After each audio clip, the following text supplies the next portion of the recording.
प्रभु जो एक बलराम भक्त प्रभु को पुकारता है और प्रभु कैसे दौड़े होते हैं उनके कार्य करने के लिए, उनको सुख देने के लिए और उनकी सारी दुविधाओं को हरने के लिए। कि एक जीव संसार में आकर क्या करता है कि उस माया में लिपटा रहता है। जैसे देखो एक चंदन का वृक्ष है तो उस पर कितने सांप लिपटे रहते हैं, तो ऐसे ही एक जीव उस माया में लिपाए कि एक माया के पीछे कितना जीव लिपाए माने। तो जब एक चंदन देखो फिर भी कितना वो शीतल होता है और कहा किस काम में आता है वो चंदन, और एक जीव वो देखो किस काम में आता है कि एक चंदन देखो प्रभु के मस्तक पर लगता है और एक इंसान कहाँ जाता है। तो एक जीव संसार में आकर उस माया में लिपाई माया, तो इसलिए महापुरुष संसार में आकर उन जीवों को उस माया से छुड़ाते हैं। जैसे उस चंदन को की लकड़ी काटने के लिए उस वहां से सर्प को हटाते हैं तभी तो वो काटा जाता है, वो सर्प नहीं हटता तो कटता। तो ऐसे एक प्रभु एक जीवों को आकर संसार में जगाते हैं, उन्हें इस माया से बचाते हैं और उस परमात्मा से मिलाते हैं। तो उस परमात्मा से कौन बनाता है? केवल सद्गुरुदेव मिलाते हैं, क्योंकि सद्गुरुदेव के बिना कोई नहीं मिला सकता। तो ऐसे ही सद्गुरुदेव जी संसार में आकर जीवों पर कितना उपकार करते हैं कि एक करुण पुकार से जो प्रभु को पुकारता है तो प्रभु उनकी पुकारों को सुनकर कैसे, और वो ऐसा सुख देते हैं कि जीव अपना जीवन ऐसा सुखी हो। वो जीव कहता है कि मैं अब सुखी हुआ हूं कि मुझे आज मेरे प्रभु मिले। तो ऐसे जैसे देखो एक पक्षी उड़ता है आकाश में और धूप होती है बहुत तेज, और वो पक्षी कहता है कि मैं कहाँ सहारा हूं, कोई पेड़ नहीं दिखाई देता उसे दूर तक, वो उड़ता ही रहता है। तो उसे कहीं पेड़ दिखता है तो उस पर जाकर बैठ जाता और कहता है कि मुझे ये पेड़ ना होता तो मैं आज जीवित ना होता, कि मैं इस चलता चलता थक जाता और गिर जाता। तो एक जीव को भी ये सतगुरुदेव जी आकर ऐसी शीतलता देते हैं और जीव उस शीतलता को लेकर तभी अपने संसार में रहकर तभी अपने जीवन को चलाते हैं, नहीं तो नहीं चल पाता। क्योंकि एक संसार में आकर जीव क्या दुखी है, सुखी कहां से है कि एक दूसरे को देखकर सुखी नहीं है। कहता वो बड़ा है, वो क्यों खा रहा है, वो क्यों पी रहा है, दूसरों को देखकर दुखी होता है। अजीब ये नहीं जानता मैं दुखी क्यों ना हो रहा हूं, अपने कर्म बनाकर। और जब कर्म बना लेता है तो उसका फल कौन भुगते? पर जीव सोचता कि मैं क्यों भुगतान दूंगा, मैं तो करूं, मैंने कोई ऐसा कर्म नहीं किया। और जीव को ज्ञान नहीं कि मैं कर्म क्यों नहीं करूं। तो जब वह साथ संगत में जाता है तभी उसे ज्ञान होता है कि मैं कौन सा कर्म कर रहा हूं, मैं किसी से क्यों राग द्वेष कर रहा हूं, मैं अपने आप को क्यों इतना बड़ा मान रहा हूं, मैं क्यों आगे। एक जीव आगे चलता तो उसे पीछे धकेलने वाले हजार होते हैं। वो प्रभु की ओर जाता है तो उसे धकेलते कि प्रभु के पास तुझे कुछ नहीं प्राप्त होगा, तो इधर चल संसार में। जैसे एक माया धकेलती है उस प्रभु से दूर, ऐसे ही एक जीव भी उस प्रभु से दूर करता है। तो वो क्या, वो अपने कर्म में तो बना रहा है और ऐसे कर्म बना लेता है कि उसका भुगतान देना भी उसे मुश्किल हो जाता है। तो एक जीव को ये देखो, प्रभु ने देखो एक कोई गूंगा होता है, वो बोल नहीं पाता और उसकी बात को कौन समझता है? जो गूंगा होता है तो वही समझता है। अब जिसके पास जबान होते हुए भी वो गूंगा ही है कि मैं क्या करूं, मैं प्रभु का नाम ही नहीं ले रहा, मैं एक दूसरे की निंदा राग द्वेष में लगा। तो प्रभु ने तो ये नहीं सिखाया कि तुम इस राग द्वेष को करो। वो तो कहता है, प्रभु तो यही फरमाते हैं कि नहीं, इस राग द्वेष को छोड़ दो, ईर्ष्या द्वेष छोड़ दो आपस में। क्योंकि एक जीव जब प्रभु से प्रेम नहीं करता तो संसार के जीवों से कैसे कर सकता है? पर एक जीव सोचता है कि मैं तो बहुत प्रभु से, क्योंकि दिखाने से वो प्रेम नहीं होता। प्रेम तो वो होता है जो किसी को पता चला। अब मीरा ने किया था प्रेम तो कोई दिखा के तो किया नहीं।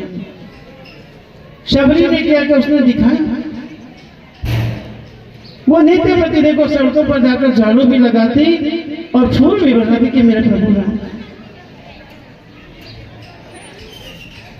देखो सुदामा ने कितनी गरीबी देखी तो उन्होंने प्रभु का तो नाम नहीं छोड़ा।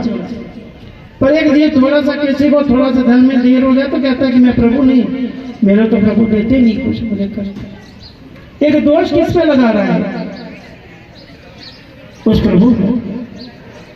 जीव अपने कर्मों को नहीं देखता, दोष केवल प्रभु का देखता। इसमें प्रभु का कोई दोष नहीं है, एक जीव का ही दोष है। क्योंकि जीव की बुद्धि पता नहीं कहां से कैसे फिर जाती है, ये प्रभु को जानते हैं किसे फेर देते हैं ऐसे। पर जीव अपनी चतुराई से चलता है और उस चतुराई से चलता हुआ वो क्या, वो सर्वशक्ति जो उसके अंदर वो ज्ञान भी होता है वो भी नष्ट नष्ट। जैसे देखो लकड़ियां उसे जलाते हैं, वो ये थोड़ी देखती है कि अच्छी लकड़ी हो गई जल क्यों नहीं। तो ऐसे एक जीव के अंदर जो सुंदर विचार होते हुए भी वो एक थोड़ी सी भी अंदर आ जाए कविता तो वो नष्ट। उस कटुता से क्या कर लेता है? अपना ही सारा नाश, अपना ही विनाश करता है किसी का। और जीव को ज्ञान नहीं है, वो ज्ञान केवल सद्गुरुदेव के चरण से जीव को प्राप्त। अब जीव सद्गुरुदेव के चरण में जाकर भी वहां भी उस राग द्वेष में उस चतुराई में बच जाता है कि मैं प्रभु से भी चतुर, मैं चतुर हूं, मेरे से बड़े तो प्रभु चतुर। ये नहीं पता प्रभु के तो हाथ इतने लंबे को तो कितने पता जीव को निकालेगा। उस प्रभु को भी नहीं बख्शता, कहता कि प्रभु तो कुछ नहीं करते, मैं करता हूं। मैं कहां से करता हूं? कुछ नहीं करता। क्योंकि एक जीव को किसने दिया? बोलो, ये बल और बुद्धि किसने दिया है? प्रभु ने तो दिया। वो ना दे तो कुछ नहीं। पर अज्ञानता के कारण उस माया के में बनकर और उस राग द्वेष में बना हुआ वो जलता ही रहता है, वो आगे नहीं बढ़ पाता। फिर उसके अंदर और से और विकार उठते रहते हैं। उन विकारों के कारण ही संसार में भटकता रह जाता है और उस प्रभु से दूर हो जाता है और उस प्रभु की कृपा से वंचित है। ये प्रभु तो एक संसार में कृपा बरसाने के लिए आए हैं, ये नहीं किसी के दोषों को थोड़ी देखते हैं वो, और उनके तो दोषों को दूर कर देते हैं और उन्हें तो ऐसा सुख दे देते हैं कि जी को पता ही नहीं कि मेरे को प्रभु ने कितना सुख दिया है, आनंद दिया है, मुझे कितनी भक्ति दी है, मेरे को कितना प्रेम किया प्रभु ने। मैं तो एक प्रभु से क्या प्रेम करूंगा, प्रभु मेरे से प्रेम करूंगा। तो एक जीव के भावों पर निर्भर होता है कि जीव के अंदर कितने भाव हैं, कितने ऊंचे हैं और ये कितने नीचे। और इन भावों के कारण हम प्रभु को प्रसन्न कर सकते हैं। जब हमारे भाव शुद्ध हैं तो हम प्रभु को प्रसन्न कर लेंगे, नहीं नहीं कर सकते, प्रभु को पा देंगे। तो एक ये प्रभु की कृपा जीवों पर बरसती है। और जो सौभाग्यशाली का जीव है, वो जो राम के प्यारे हैं, वही कहते हैं कि प्रभु की तो कृपा निरंतर बरस रही है। जो प्यारे नहीं होते वो कहते हैं कोई कृपा नहीं बरसती, पर वो तो कृपा, वो कृपा ना होती तो सदगुरुदेव जी संसार,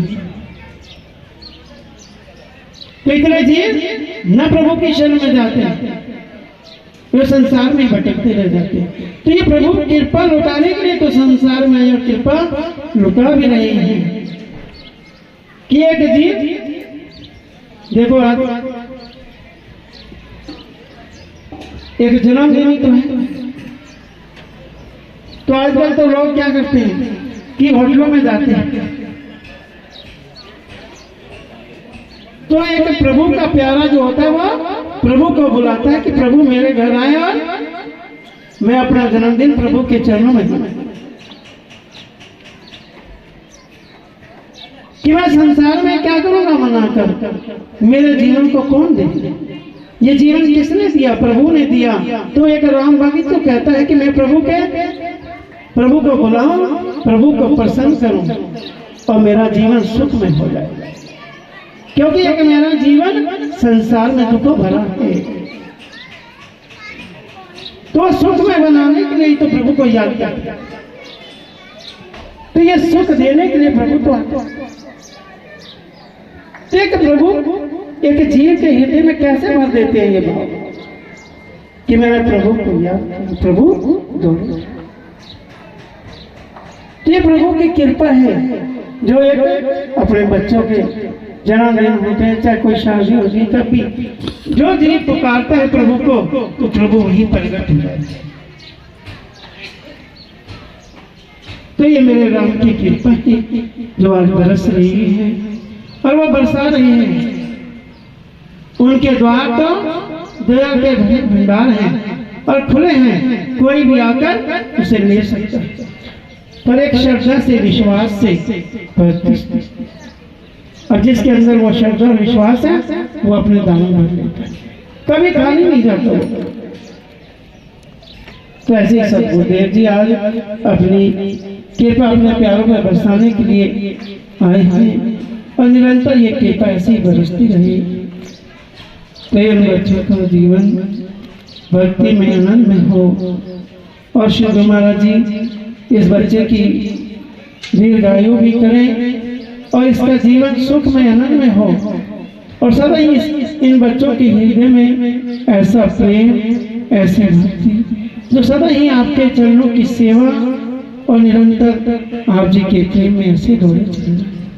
तो प्रभु ऐसे कृपा करना और सदा ही सबको वह सुख व आनंद देना। प्रभु ऐसे कृपा करना, दया करना, दया करना। बोलो जयकारा बोल मेरे श्री गुरु महाराज की जय, बोलो साचे दरबार की जय, बोलो श्री निवासी भगवान की जय।